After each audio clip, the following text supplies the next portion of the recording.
أعوذ بالله من الشيطان الرجيم بسم الله الرحمن الرحيم الحمد والثناء لله رب العالمين وصلى الله على سيدنا محمد وآله الطاهرين اللهم صل على محمد وآل محمد واللعنة الدائمة على أعدائهم أجمعين من الآن إلى قيام يوم الدين.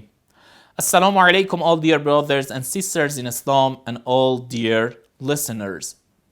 In the previous talk, it was stated that with the arrival of Shimr in Karbala, Umar Saad, who did not want to hand over the command to him and lose the governorship of the region of Ray, decided to attack the Imam Hussein's army as soon as possible. So after the victory and martyrdom of Imam Hussein and his family, he could get ready to take over the government of Ray in Iran. In a meeting with Umar Saad before his attack, the Imam tried to guide him and dissuade him from this war. But when he did not back down from his decision on the various pretexts, the Imam cursed him and said, "May God kill you in your bed soon and have no mercy on you on the day of judgment. I hope you do not get to enjoy anything but a little Iraqi wheat." When Umar Saad's army attacked the Imam,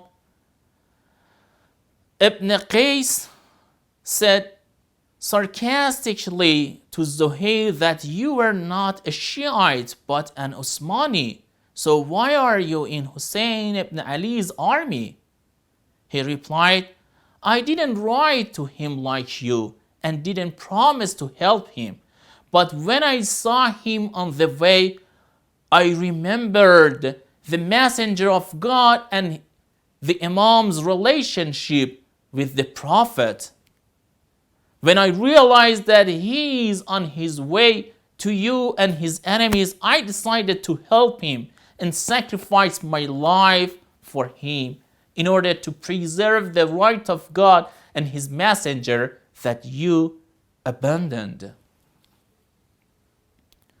When the Imam realized that the enemy was trying to start the fight, he told his brother Abbas to ask them for another night so that he could pray one more night and ask Allah for forgiveness.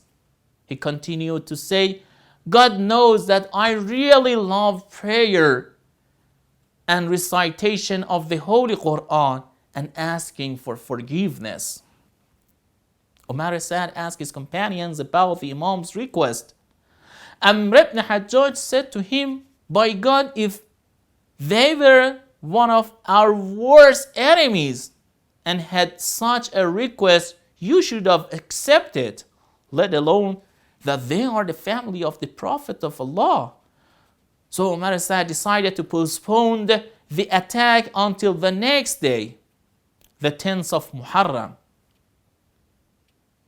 On the night of Ashura, the Imam gathered all his companions and said to them, I don't know of any more loyal and better companions than my companions. I let you all go now. I remove my allegiance from you, and you are all free to leave. Use the darkness of night and go wherever you want, because these people only want me, and if they have me, they will have nothing to do with you. At this time, first Abbas and then some of his companions, nephews and children of the Imam Hussein stood up and said, why should we do such a thing?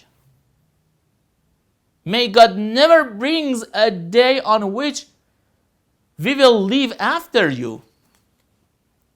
Muslim ibn Aus suggested, if we leave you, how can we apologize to God? I will never leave you so that I die with you. Sa'id ibn Abdullah said, O son of the messenger of God, I swear to God, we will never leave you so that God knows that we protected you in the absence of his prophet. If I know that I will be killed in your way, and then I will be brought back to life again and burned, and then the particles of my being will be blown away, and it will happen to me 70 times, I will not leave you until I am killed with you. Why not? While I will be killed once, and it is followed by eternal honor. Zuhair said, I swear by God that I would like to be killed 1,000 times and then to be brought back to life again to protect you, so that God will spare you and the use of your family from being killed. All the companions of Imam Hussein said very similar things, and they all wanted to sacrifice their lives to protect the Imam. Then Imam Hussein said, all of you will be killed tomorrow, and no one will be survived. Thanks to God who gave me the honor of martyrdom with you. Then the Imam prayed for them and said, look up now. So they looked at they placed in paradise. That night, Burair, who was a very close companion of Imam, asked him to talk to Umar Sa'd so that he might give up the war. He entered Umar Sa'd's tent, but he didn't say salam to him. Umar got angry and said to him, am I not a Muslim? Burair said, that if you know God and his prophet, you would not have tried to kill the family of the prophet of God. In addition, you would not have closed off the Euphrates River, to which all animals have a share from Hussein and his family, who are dying of extreme thirst. Umar bowed his head and said, I swear to God that I know that anyone who finds this family and usurps their rights is in hell.